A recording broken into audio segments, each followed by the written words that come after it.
On est forcément en colère quand ne serait-ce qu'un hectare brûle en cœur de parc national. On est forcément en colère quand l'homme ne respecte pas la nature. On est forcément en colère quand on sait que cette zone est fréquemment brûlée et donc qu'il y a besoin de temps pour reprendre. On est quand même sur une enveloppe de 200 hectares quand même. On ne peut qu'être en colère quand on est attaché à ce territoire-là, qui, je rappelle, est classé au patrimoine mondial quand même, qui est endémique de la Réunion. C'est forcément une priorité, quelque chose qu'on souhaite transmettre à nos enfants, à leurs petits-enfants. Et donc, pour nous, aujourd'hui, il faut, encore une fois, se serrer les coudes. How dare you? Make our planet great again.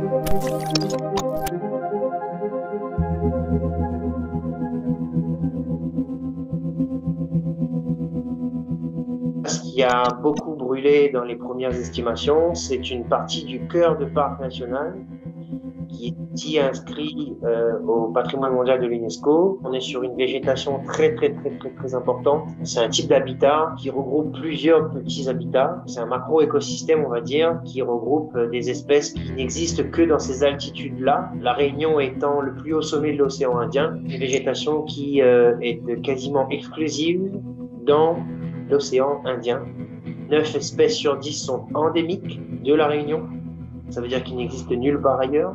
Et vous avez des espèces dans ce groupe-là, endémiques, des altitudes de la Réunion. On a aussi beaucoup d'espèces très rares, dont certaines protégées, qui ont beaucoup souffert déjà par les incendies précédents. Je rappelle que la zone qui a été brûlée a déjà été brûlée 5 fois en 50 ans. En moyenne, un incendie tous les 10 ans. Vous savez, à La Réunion, on est quand même depuis 65 ans sur la deuxième saison la plus sèche à l'échelle de l'île.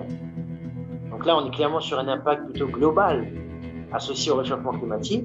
On est sur une sécheresse aussi qui est exacerbée dans les altitudes. Les signaux étaient déjà suffisamment inquiétants avant l'incendie.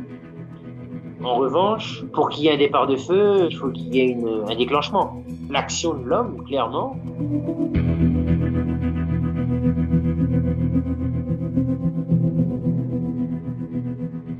L'habitat, notamment du Felsuma, est clairement touché.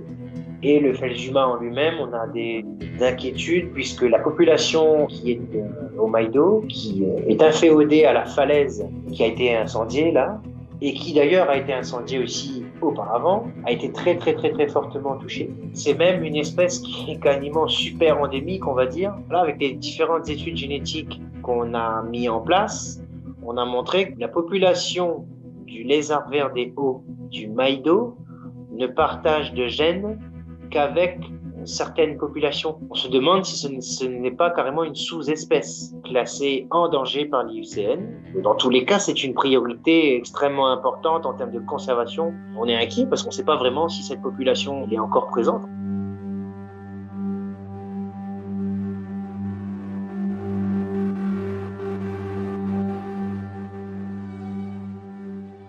L'action est humaine, mais la sécheresse favorise l'expansion du feu, quoi. La sécheresse, les propriétés intrinsèques des espèces qui sont là-haut, qui, comme je le disais, contiennent des huiles inflammables. Ça, on le connaît, on le sait depuis des années. Et donc, ça arrange pas, quoi. Puis il y a aussi là, ce qu'on appelle les pyrolyses. C'est que la sécheresse étant déjà fortement concentrée là-haut, avec en plus le type de sol, on est là-haut sur les plus anciennes, avec celle de la roche écrite, les plus anciennes coulées de lave du Piton des Neiges. Et on est sur des dalles basaltiques soudées, très anciennes, qui reflètent, qui absorbent la chaleur et qui, par effet en fait de pyrolyse, font que les végétaux sont encore plus secs. C'est les conditions intrinsèques de chaque espèce, notamment l'ajonc d'Europe, l'acacia, qui sont des espèces qui ont été introduites, certaines espèces qui, en conditions de sécheresse extrême, sont d'autant plus, on va dire, pyrophytes, c'est-à-dire qui seraient plus à même de faire proliférer un feu, quoi. Il y a aussi l'ajonc d'Europe, insiste beaucoup sur cette espèce-là. C'est pour moi la menace la plus importante avant même le feu. Cette espèce, elle a besoin du feu, mais en plus, elle déclenche le feu. L'ajonc, il est dans un climat qu'il adore parce qu'il est un petit peu dans les conditions qu'il a, par exemple, en Europe, en Bretagne, là d'où il sort. Il retrouve un peu ces conditions-là là-haut et il s'éclate. Et donc, plus il y a de feu, plus il est présent. Et du coup, plus on est menacé par les feux.